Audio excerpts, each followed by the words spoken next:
Le mémorial du vénérable Tish Quang-duc rend hommage au moine bouddhiste qui, en 1963, à l'âge de 73 ans, s'immola par le feu, ici, près du palais présidentiel, afin de protester contre la répression antibouddhiste du régime de Ngo Dinh. Il a été élevé au rang de Bhotat ou Bodhisattva, être humain ayant atteint l'éveil qui renonce au nirvana pour aider les autres à trouver le salut. Nos deux conducteurs de scooter, le jeune Lam de 19 ans et Areo, 23 ans, futur dentiste, nous montrent ce qu'a fait de la résistance d'autrefois. Il y avait d'ailleurs aussi un Français, d'où la 2 chevaux. Et dans la cave furent stockées plus de 3 tonnes d'armes. Nous prenons une petite boisson, puis la visite continue en traversant les ruelles parmi la foule des motos. C'est très amusant.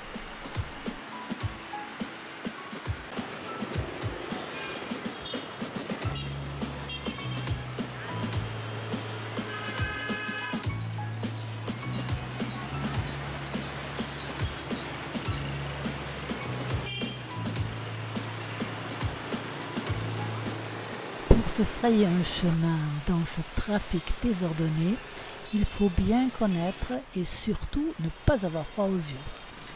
Par des ruelles où circulent que des motos, nous arrivons dans le quartier où les Américains avaient bombardé des immeubles. Tout avait été rebâti en HLM. Mais les loyers des magasins étaient beaucoup trop chers, alors on trouve plusieurs familles qui se partagent des locaux.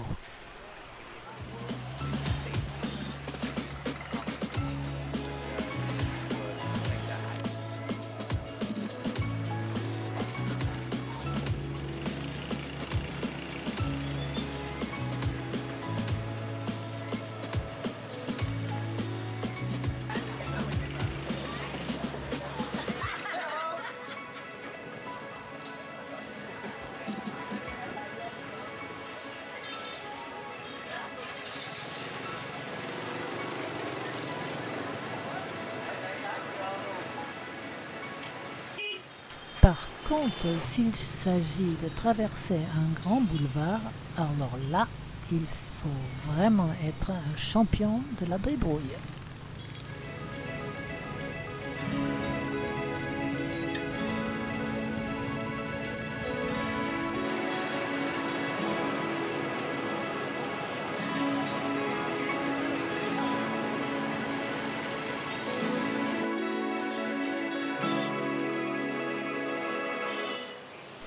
Ce magnifique magasin d'orchidées au coin de rue s'étend aussi sur le trottoir et nous émerveille. C'est un rêve de pouvoir nager dans une telle quantité de sublimes orchidées de différentes couleurs. Nous envions les vendeuses.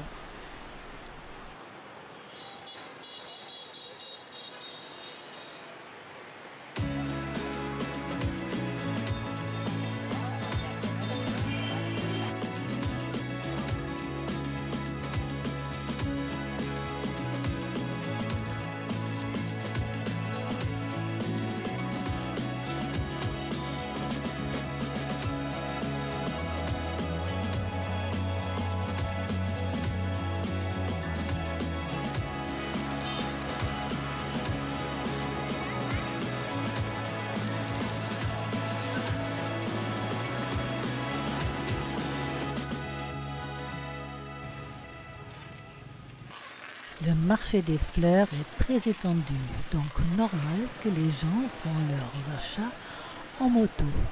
Encore un peu et ils rentrent avec leurs engins dans la boutique.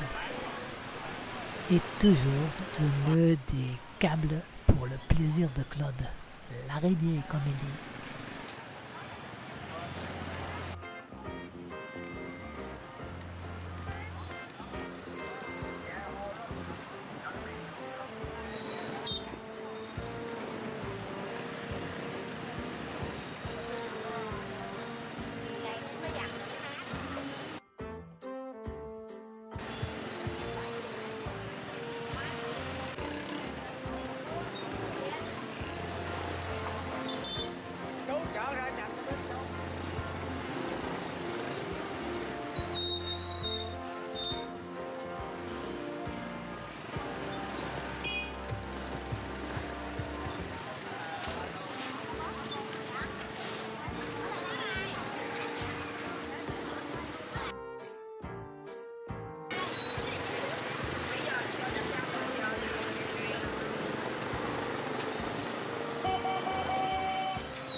La prochaine halte est la pagode Min Huang, construite en 1902 par la congrégation du Fujiao.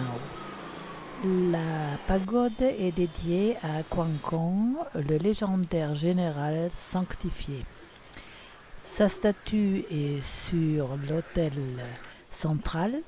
À sa gauche se trouve le gardien du bonheur et de la vertu, Hongbon, et ses deux fidèles serviteurs.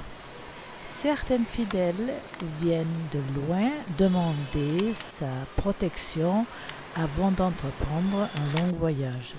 C'est le Saint Christophe de la congrégation chinoise.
Le temple Ba Tian Hao, construit vers 1760 par les commerçants chinois de Cholon, temple dédié à la Dame de la Mer Tian Hao, ou en chinois Tiao Wu, qui signifie impératrice du ciel.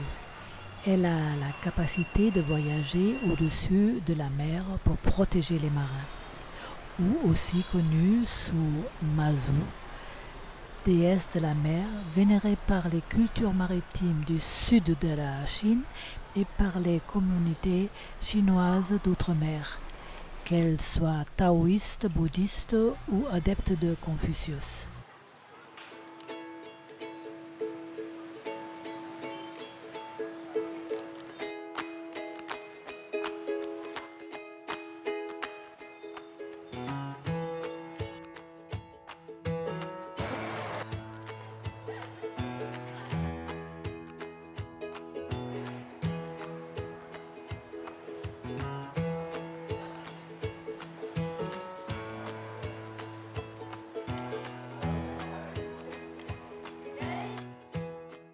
Après l'entrée, on entre dans une cour intérieure partiellement couverte qui contient un incinérateur pour les offrandes ainsi que des brûleurs et des bobines d'encens suspendues.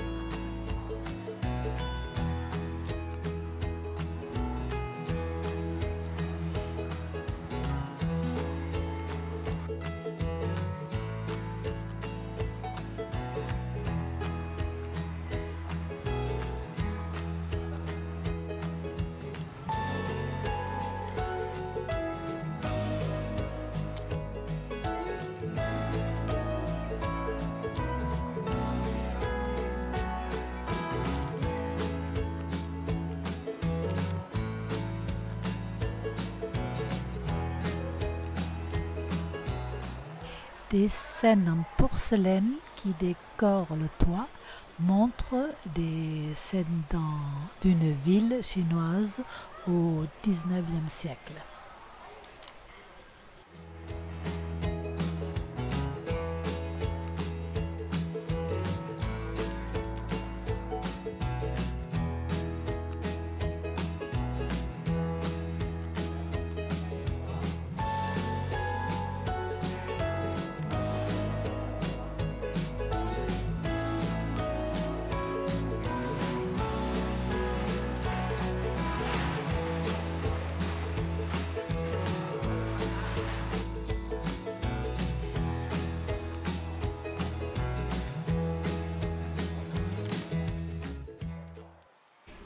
Les murs sont recouverts de papier rouge, la couleur la plus symbolique de la culture chinoise.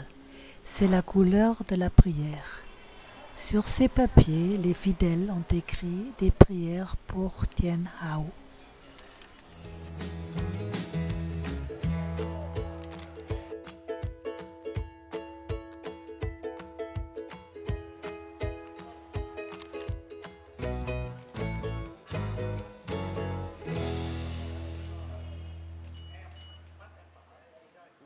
Ici, on fait partout des photos de pubs et de mode. C'est incroyable.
Cachée au fond d'une petite ruelle se trouve la pagode Chua Phat ou le temple des 10 000 Bouddhas, dans un bâtiment de 4 étages qui a été fondé par les moines Tish Tianhua et Tai Duc-Bon en 1959. De 1990 au 9 juin 2008, le moine Druk Troyo Kwan de Guangdong en Chine, qui est l'actuel master moine, restaurait la pagode. Des milliers de Bouddhas furent créés et placés partout.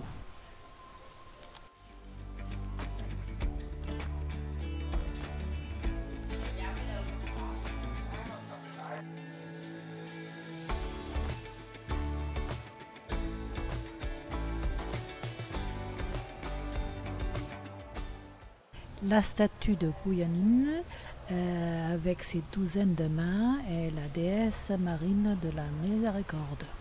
Et ses 3 disciples assistantes, Amitabha et Padmapani, règnent sur la terre pure occidentale de la béatitude au monde merveilleux, pur, parfait, libre de mal et de la souffrance.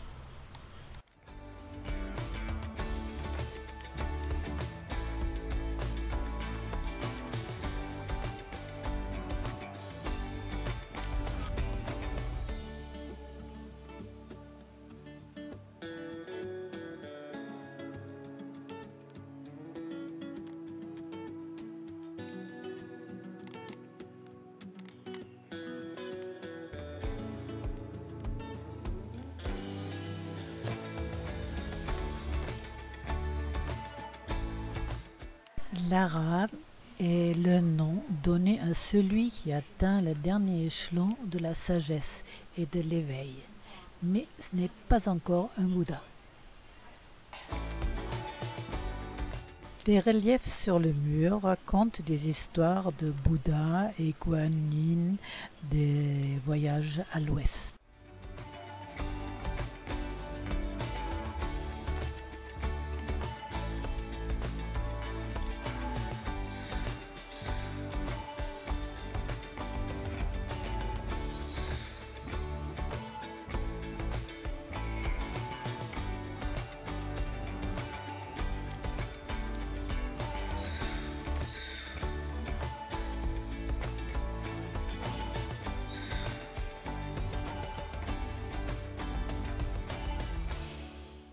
Le plafond avec des motifs de dragons et des fleurs font le hall plus splendide.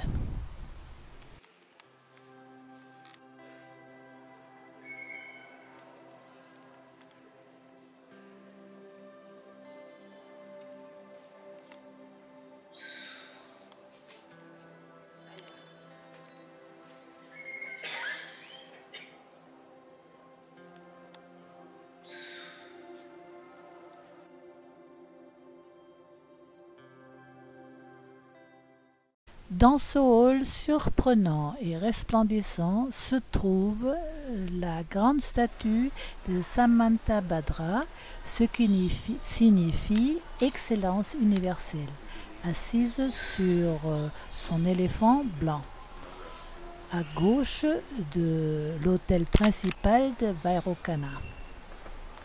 Devant Samantabhadra se trouve la statue de Dharmapala, le protecteur et défenseur du Dharma, qui signifie ce qui donne la loi d'existence. Sur l'autel de Vairocana, ce qui signifie grande lumière au grand soleil, c'est la plus belle et plus grande statue de la pagode, assise sur son lotus, dont chaque pétale loge un petit Bouddha. Se trouvent 5 plus petites statues, le Gautama Bouddha, Patishka, Amida, le Bouddha de la vie infinie, le Bouddha médical, Kuan Yin, déesse marine de la miséricorde, et Ksitigarbha, celui qui délivre les âmes de l'enfer. Et le dernier autel représente Manjusri, qui signifie la gloire paisible. Tous les murs sont couverts de petites statues de Bouddha en or, chacun différent. C'est époustouflant.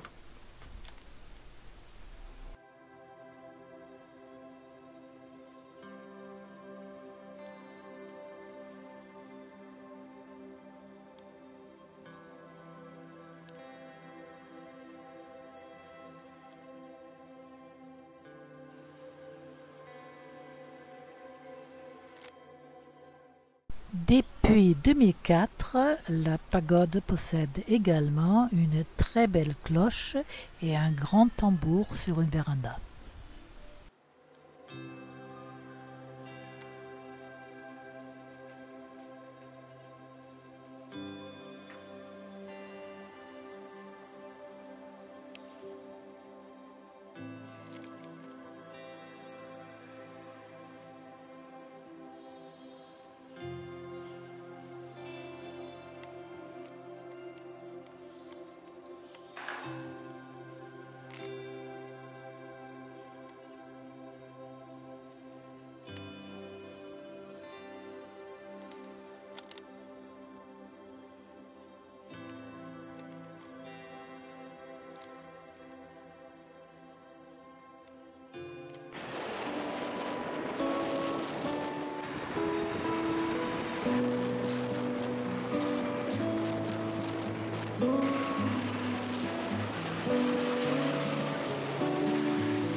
traversons le grand pont du fleuve pour retrouver le marché flottant où nous discutons un peu avec les pêcheurs et on nous propose une noix de coco bien glacée.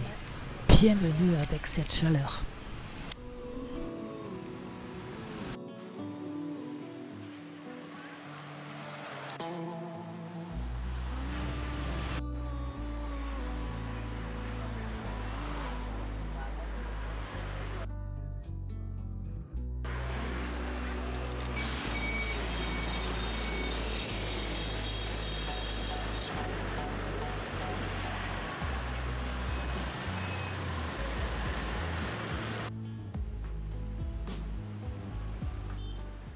Puis les étudiants nous amènent dans un petit bistrot pour une excellente peau.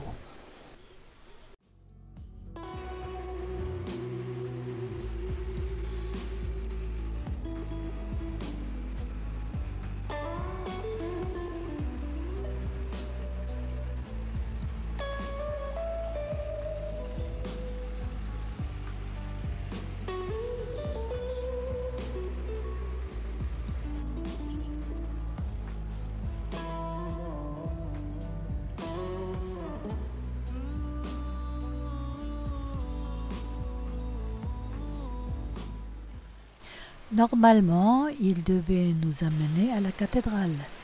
Mais dans le trafic dense, Lam loupe Harry qui prend un raccourci.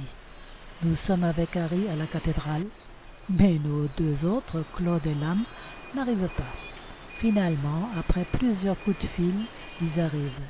Mais la cathédrale est fermée, suite travaux.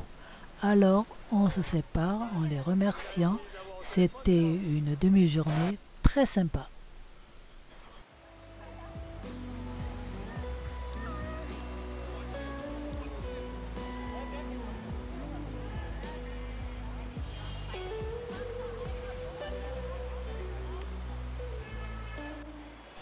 La Poste centrale, l'une des perles de l'architecture coloniale française, on dirait une gare ferroviaire de l'intérieur. Construite de 1886 à 1891, supportée par une immense charpente métallique, œuvre de Gustave Eiffel ou dessinée par Marie-Alfred Foulou, avec les cabines téléphoniques en boiserie, un endroit délicieusement rétro. Sur le mur du fond, un portrait en mosaïque de Ho Chi Minh occupe la place d'honneur. Sur la façade extérieure, des médaillons des grands hommes de la nation, française évidemment.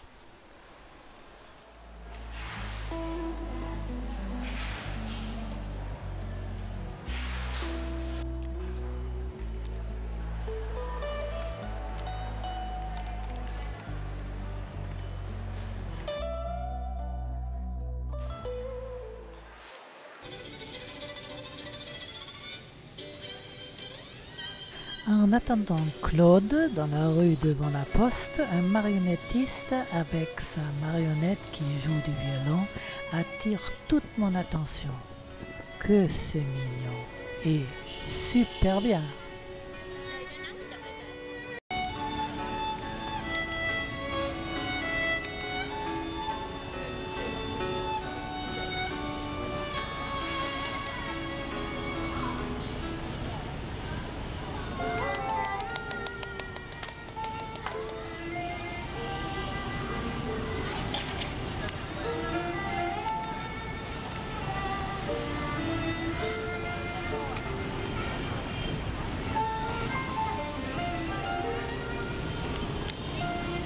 Après la prise d'une direction erronée et pas mal de chemin pour rien, prise de photos de jolies maisons et l'arbre impressionnant, nous trouvons notre chemin avec notre parc public encore plus fourni en fleurs et le soir nous mangeons de nouveau dans notre food market.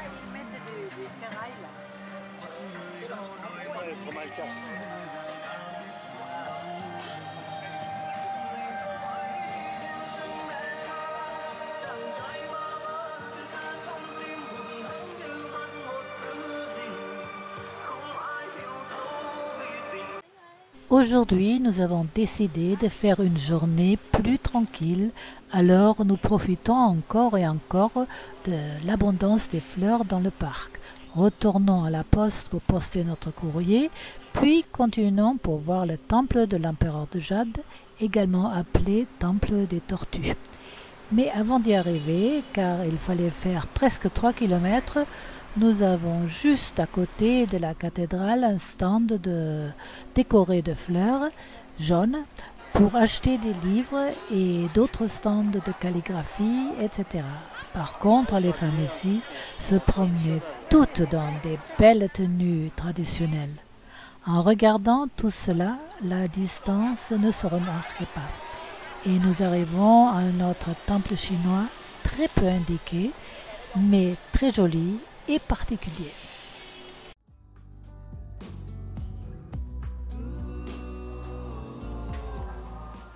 La pagode de l'empereur de Jade ou pagode de Phuoc Hai est l'un des 5 sanctuaires les plus importants de Ho Chi Minh. Pagode taoïste et bouddhiste, dédiée à Ngoc Hoang, l'illustre personnage du taoïsme. Dans les bassins d'offrande se trouve une multitude de tortues, d'où le nom pagode des tortues. À l'intérieur du temple, on peut acheter des poissons rouges et des tortues pour les relâcher dans les bassins dédiés. L'intérieur de la pagode est le plus étrange de tous ces gonds, ne serait-ce qu'en raison de l'aspect grand guignolesque des statues. Son originalité réside dans un mélange très syncrétique de divinités taoïstes et bouddhistes en papier mâché.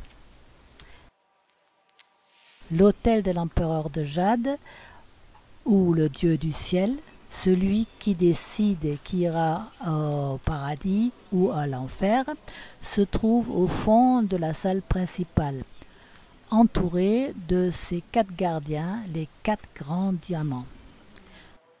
Ce temple ancien, construit en 1909 sur 2300 mètres carrés par une congrégation cantonaise avec des briques, les toits recouverts de tuiles yin et yang, les coins sont recouverts de statues en céramique colorée.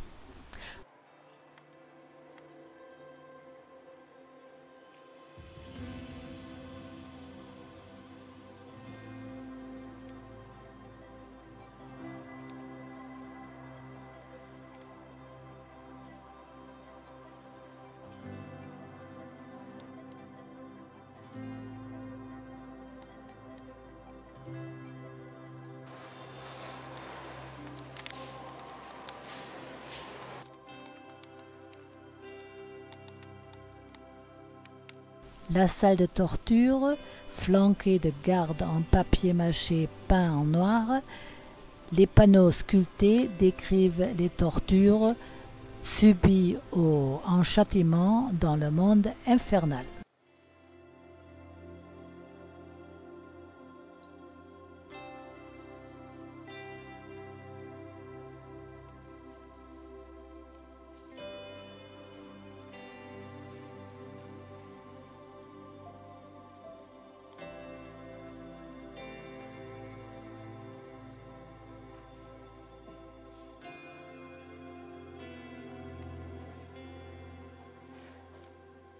Douze statues de porcelaine disposées sur 2 rangées représentant 12 femmes vêtues de couleurs vives et entourées d'enfants. Chacune d'elles symbole un trait de caractère humain, bon ou mauvais, ainsi que les 12 années du calendrier astrologique chinois.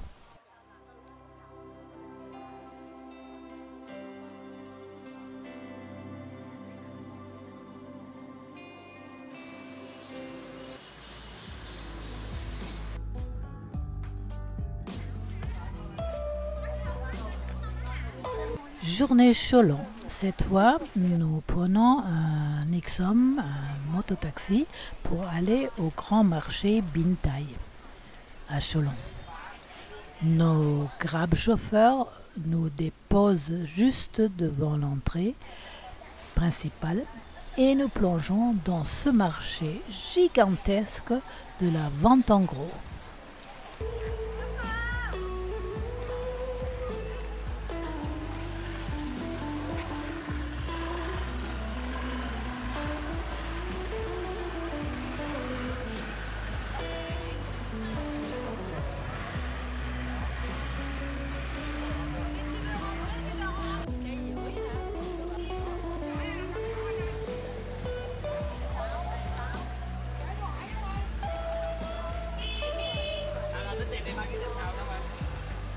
Un demi-million de Vietnamiens d'origine chinoise appelés Hoa habitent ce quartier, une sorte de Chinatown.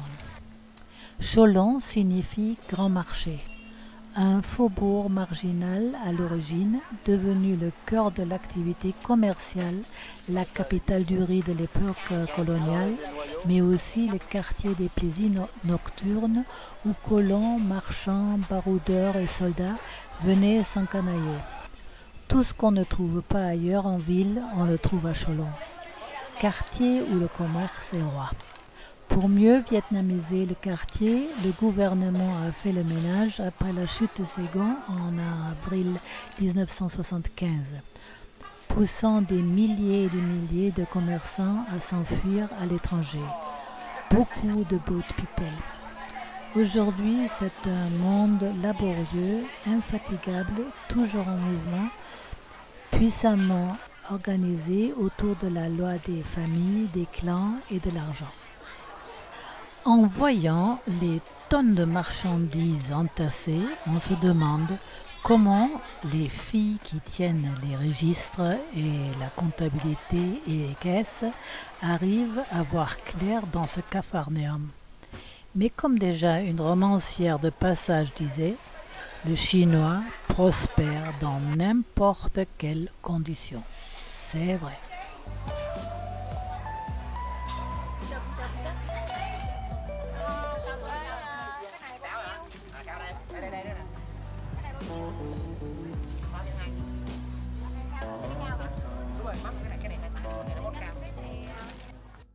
Mais comment se retrouver dans toutes ces chaussures? C'est absolument fou.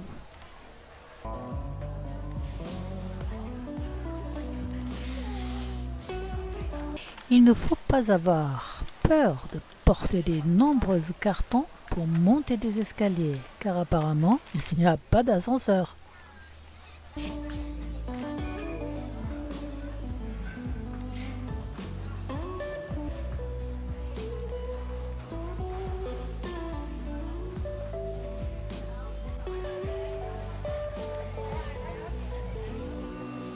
Puis le transport et la livraison des marchandises, c'est tout un art. Les motos ont des porte-bagages spéciaux pour pouvoir y placer des tours de Babel.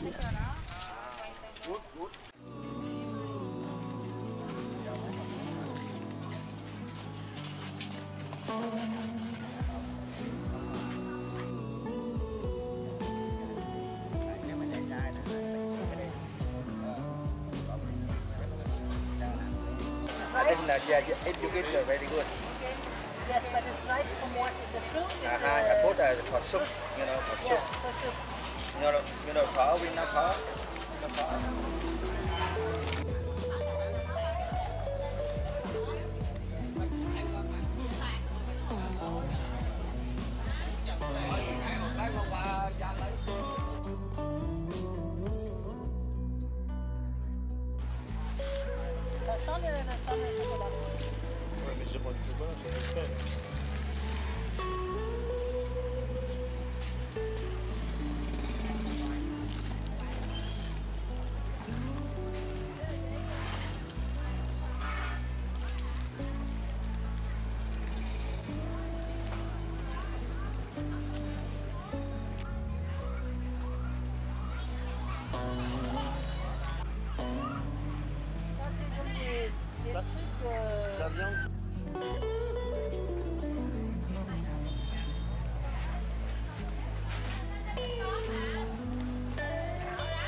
Et de ranger et de gérer ça, quel cauchemar!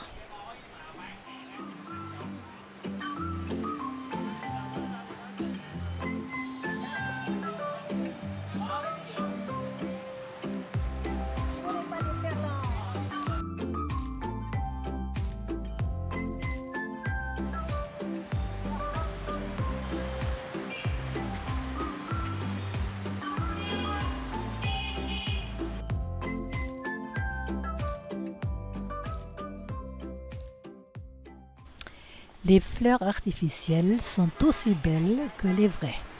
Et il y a de toutes sortes et toutes compositions. On n'a qu'à choisir, ce qui n'est vraiment pas facile, tellement c'est beau.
L'église Chatham, construite entre 1900 et 1902 dans les couleurs jaune paille, est dédiée à Saint François-Xavier Tam Assou, d'origine chinoise, qui fut vicaire apostolique de Saigon.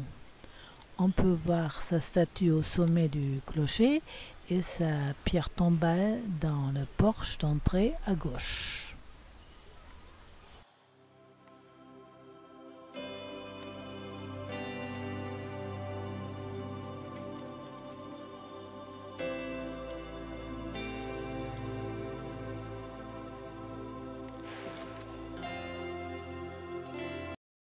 La pagode Hongbong, bâti par la congrégation de Fujian est truffé de sculptures dorées et envahi de fumée d'encens. Hongbong, le gardien du bonheur et de la prospérité, trône dans un halo de lumière étincelante derrière un autel en bois doré très ouvragé.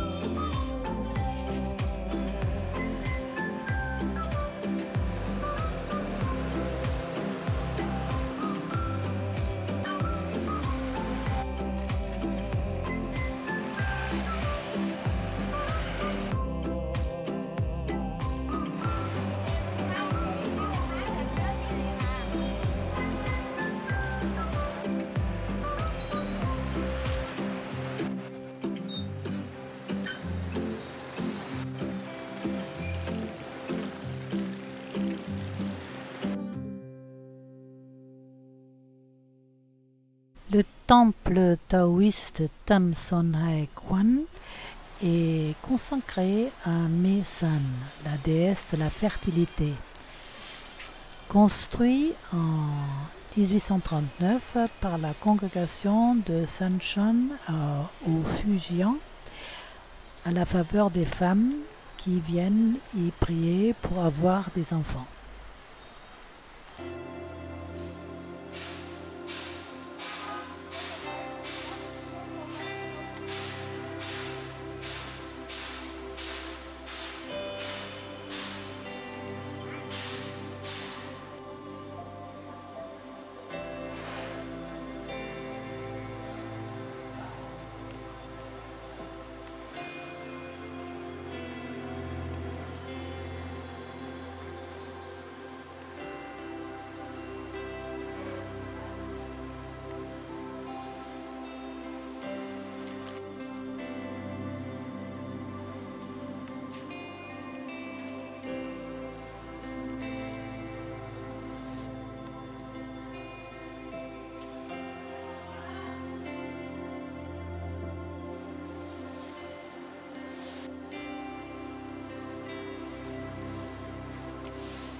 La pagode Quan An, fondée en 1816 par la congrégation chinoise de Fujian en l'honneur de Quan Te Ambotat, la déesse de la miséricorde. Les portes d'entrée sont ornées de panneaux laqués et dorés. Le toit est décoré d'ornements en céramique inspirés de la fantasmagorie chinoise, mêlant les héros fabuleux et dragons menaçants.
La pagode Ngoan Hoi Kwan est remarquable pour ses ornements en bois doré. Elle a été érigée par la congrégation de Chaosu de la province de Guangdong. Au-dessus de l'entrée est accroché un gros bateau en bois sculpté doré.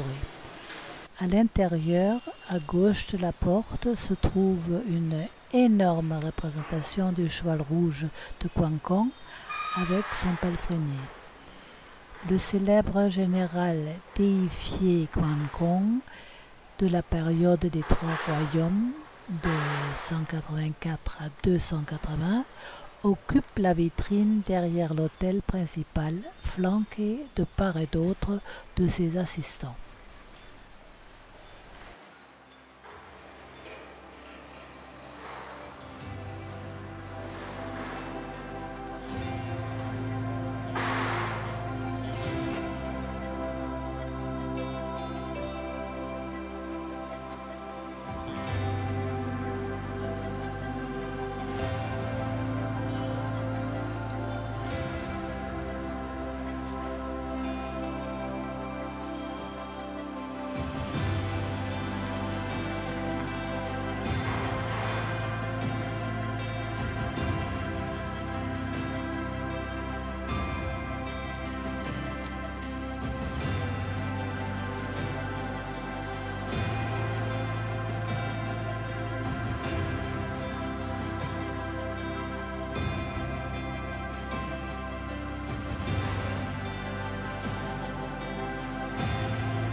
18 janvier 2020. Aujourd'hui, c'est notre dernier jour à Saigon. Les valises sont prêtes pour partir.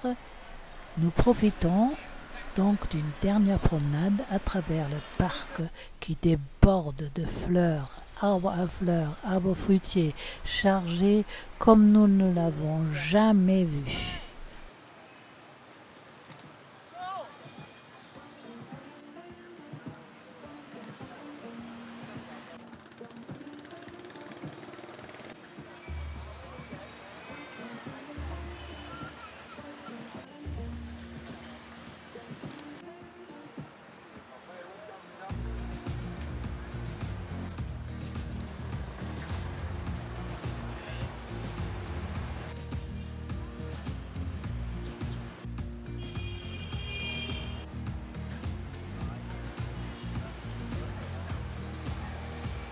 Là, elle est bicolore.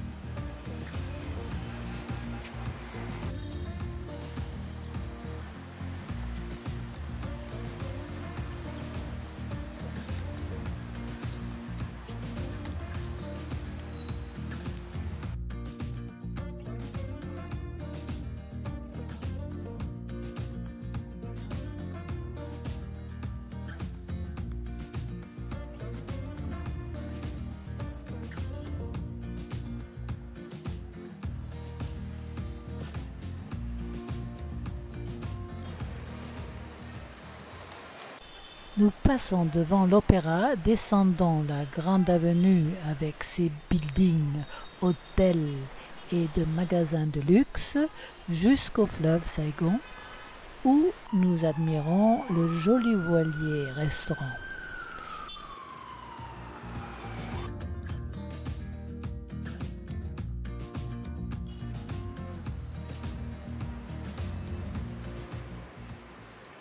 Dommage, ce n'est pas l'heure pour manger. Alors, nous essayons de monter au 48e étage du Bitexco Financial Tower, mais l'accès est fermé. Il fait un peu brumeux, donc c'est pas grave. Nous voulons remonter la zone piétonne jusqu'au bassin avec les lotus, mais c'est fermé car l'installation des fleurs pour les têtes a commencé. Cela va être magnifique. Donc nous nous consolons avec notre parc et ses merveilles.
Claude voulait avoir un bracelet en pierre semi-précieuse. Donc pour avoir la taille qui lui convient, cela se fait directement sur place.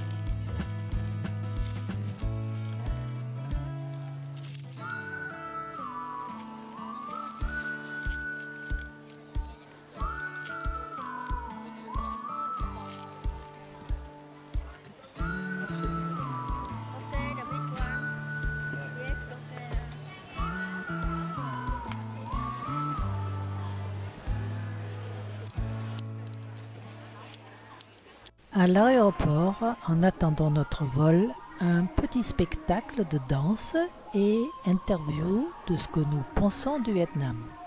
La récompense, un petit ourson avec chapeau vietnamien en paille.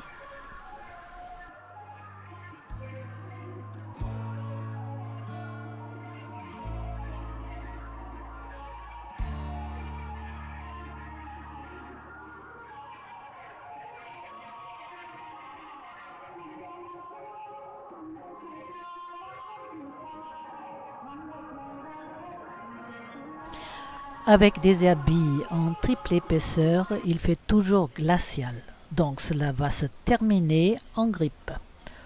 Trop de clim depuis le taxi à Saigon. C'est bien l'hiver. Nous sommes contents quand nous arrivons au-dessus de Nice.